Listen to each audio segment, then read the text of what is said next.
Let's move on then to the modal realism, because, I mean, you mentioned it, Frank, as the subject that in many ways ties together his thinking.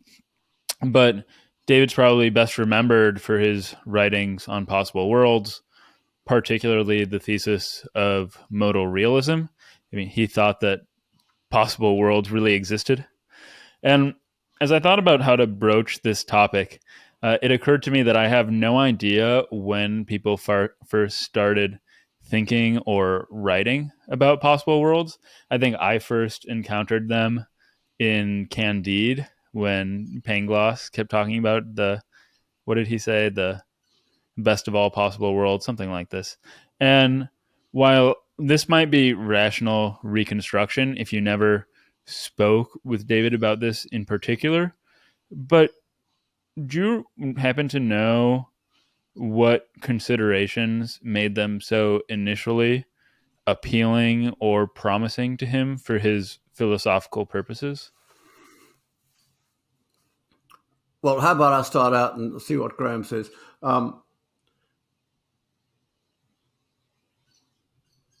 Possible worlds make modal logic easy. So if you want to prove things in modal logic, translate them into possible worlds and life becomes easy. Possible worlds appear in probability theory. I mean, when you do probability theory, often they talk about distributions over event spaces. But the event spaces they're distributing probability over are just possible worlds. When you read philosophy of religion, you touched on this, people talk about, is this the best of all possible worlds? And so on and so forth. So these remarks are just reminding us that the possible worlds way of thinking is ubiquitous. And indeed, often people just say possible worlds way to talk about truth conditions. So when you talk about the possible worlds at which the sentence "snow is white" is true, you're really talking about truth conditions. Or to say it in more ordinary English, you're talking about how things would have to be for the sentence "snow is white" to be true. There are many ways things might be, which are such that if they were the way things actually were, the sentence will be true. That gives you a set. That's a set of possible worlds. Now, I make these remarks to highlight the point that you can say all this without actually believing that there are any possible worlds other than the actual one. The actual one is the one that we three are parts of, here and now. And if you're a four-dimensionalist like me, a block universe person like Jack Smart, it's a huge, big four-dimensional structure, and we three are a tiny part of it. Or more precisely, there are three temporal parts which are a tiny part of it, and later temporal parts are going to make some more remarks about David Lewis later on. But there aren't any other possible worlds in one sense. What was unusual about Lewis was that, of course, he went that extra step, which I think, and I'm going to look at Graham now, but I think in much company, I suspect in Graham's company, I can't believe that. I don't think there's a multitude of possible worlds. There's just the one we're in. But that doesn't mean you shouldn't talk about possible worlds. That's what happened in probability theory, for example. But you shouldn't take it ontologically seriously, so to speak. Yeah, I do believe that some worlds are other than the actual, though I don't subscribe to David's view. But let me sort of cycle back to your question, Robinson. Look, you do find discussion of worlds, possible worlds in Leibniz, of course, and Voltaire was satirizing Leibniz in Candide, but they really don't get much traction until the 20th century. And the advent is very obvious in the 20th century. So 20th century modal logic was kicked off by C.I. Lewis in the first 2 decades of the 20th century, but modal logic didn't have any semantics. And that fact, amongst others, allowed modal logic to get a very bad press with people like Quine and others. What changed, and it has changed considerably, is the advent of modal semantics. So this was invented in the late 50s, 60s, and there are several different players in this regard.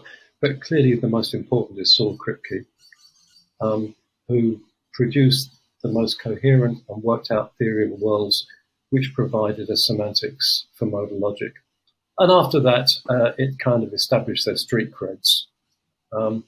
So possible worlds, at least as technical devices, come onto the scene in the 20th century then. Okay, but once you've got them as technical devices, you start to worry about what the hell they mean philosophically. And they might be just some calculating device, but it's very tempting when you've got philosophical semantics to read off the structure of reality from it. And of course, Wittgenstein does exactly that in the Tractatus with the logic he was learning from Russell. So the Tractatus is just Principia Mathematica philosophically writ. And that's exactly what Saul Kripke did. He took the possible world semantics and then he sort of read off a metaphysics of reality from them. And that reality had worlds. And actually, I asked Saul once whether that was what he was doing when he was writing Naming Necessity. And he said yes. Once you've got a very clear, elegant framework, it's very easy to project this onto reality. And I'm not saying this is wrong. It's often a very good thing to do in logic. Okay, so it was Saul who put possible worlds and their metaphysics on the table, I think. And this would have been, let me see, early 70s. Naming Necessity started to appear in the early 70s. Okay, so now let's talk about Lewis. Lewis is a student of Quine at Harvard, and he's actually very Quinean. And he likes worlds. He thinks they have many applications, as he had shown how.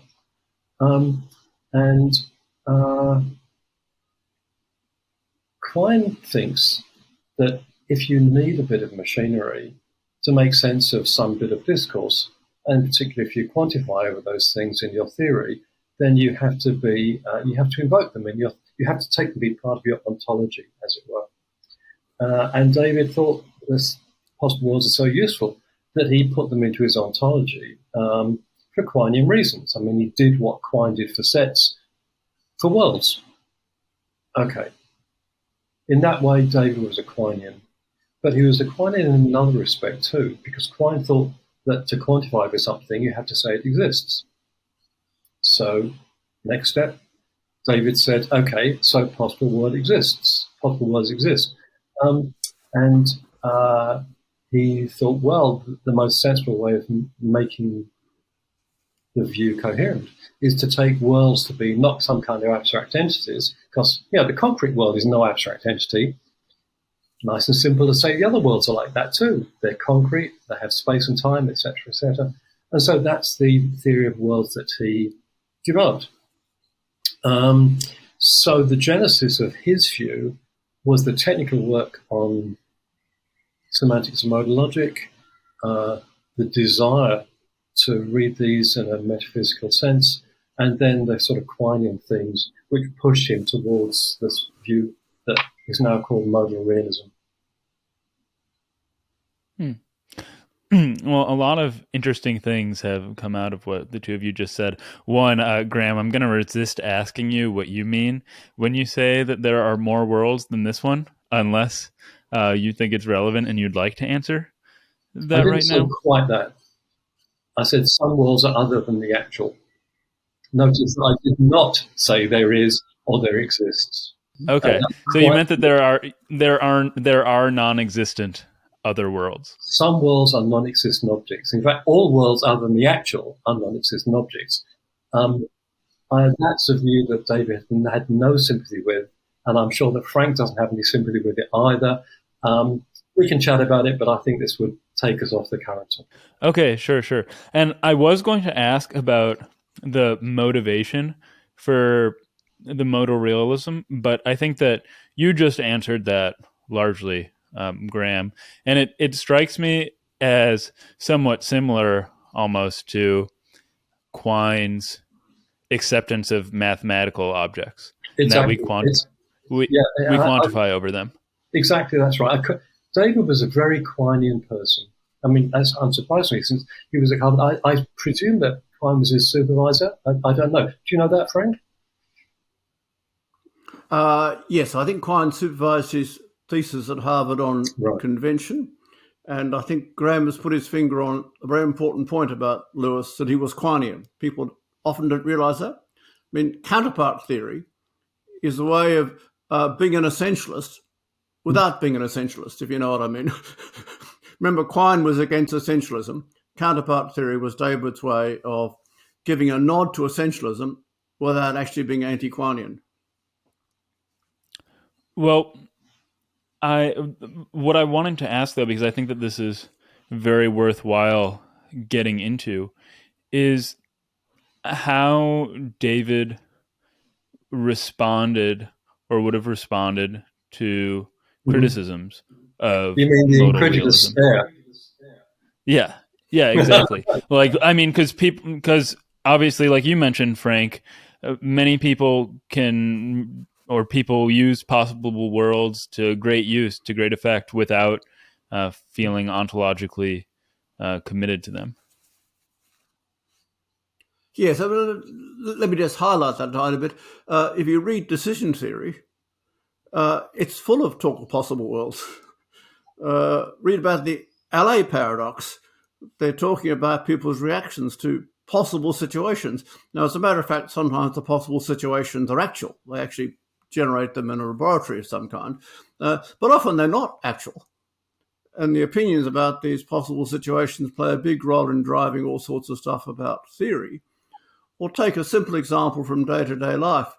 I belong to the party which thinks America made a big mistake in invading Iraq.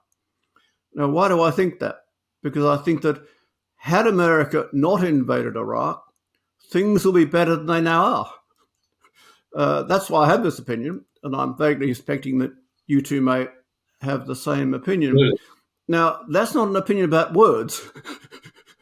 It's an opinion about a situation represented by words, namely the situation I represent when I say, had America not invaded Iraq. You have an opinion about the situation, and that opinion is driving your opinion that America made a mistake in invading Iraq. So this is just a day-to-day example where you have to make sense of thinking about non-actual situations. But having said all that, of course, unlike Lewis, I don't believe for a moment that there are actual possible worlds. And what David did in arguing for his deviant view, that's a tendentious way of describing it, was, of course, classic Lewis. He said, okay, we need possible worlds. Maybe he used the very illustrations I just had. Let us consider all the possible theories you might have of these things. Puts them all out and knocks everyone down except for the one he likes. So that was how he tackled the problem. Yeah. So, Robinson, your question was, how did David respond to his skeptics about his view? And it's pretty much as Frank just said.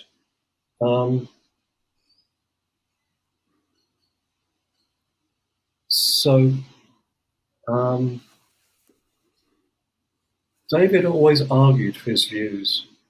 And his arguments, like all arguments, had premises. And often these were Quine-type premises. But if he gave you a theory and you gave him objections, he would respond by replying to the objections. Maybe you'd agree with his replies, maybe you didn't.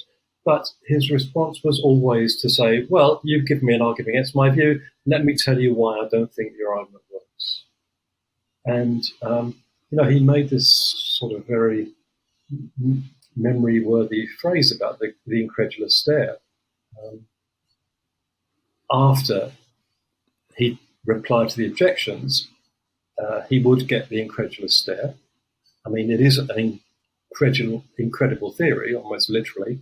But as he said, look, I've answered your objections. I don't know how to respond to an incredulous stare, meaning, I've given you the only possible rational answer. If you don't believe it, well, that's your problem.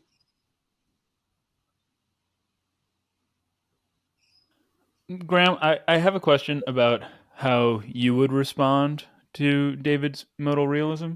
And my guess is that it would stem just immediately from your not being Aquinian, in that you wouldn't take quantification over the possible worlds as our being ontologically committed to them.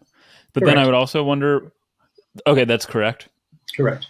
I So, also wonder though why you sorry, go on. sorry, I also wonder why you objected to my uh,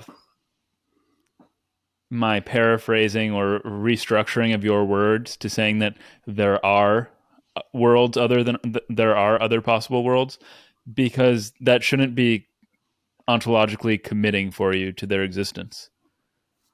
Okay.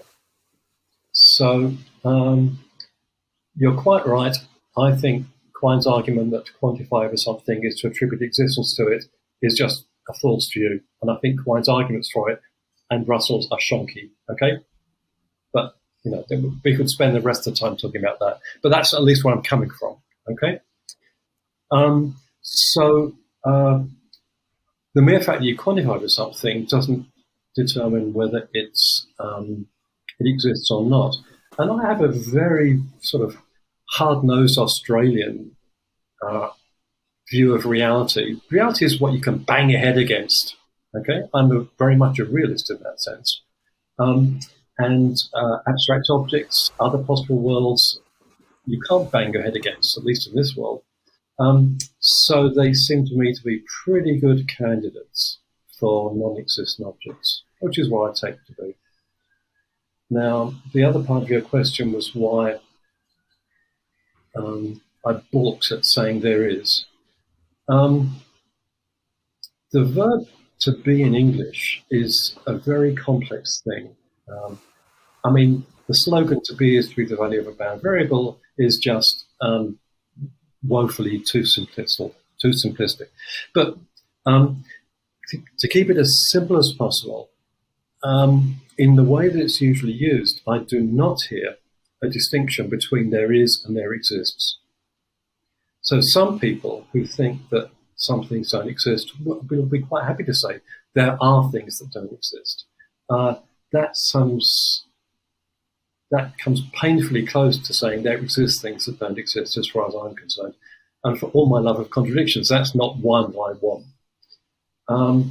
So when I'm being careful about using a quantifier, which is not existentially loaded, I use sum, which is, after all, sum is the particular quantifier. It's the dual of the universal quantifier, all. So that's why I balked at the rephrasing. Okay.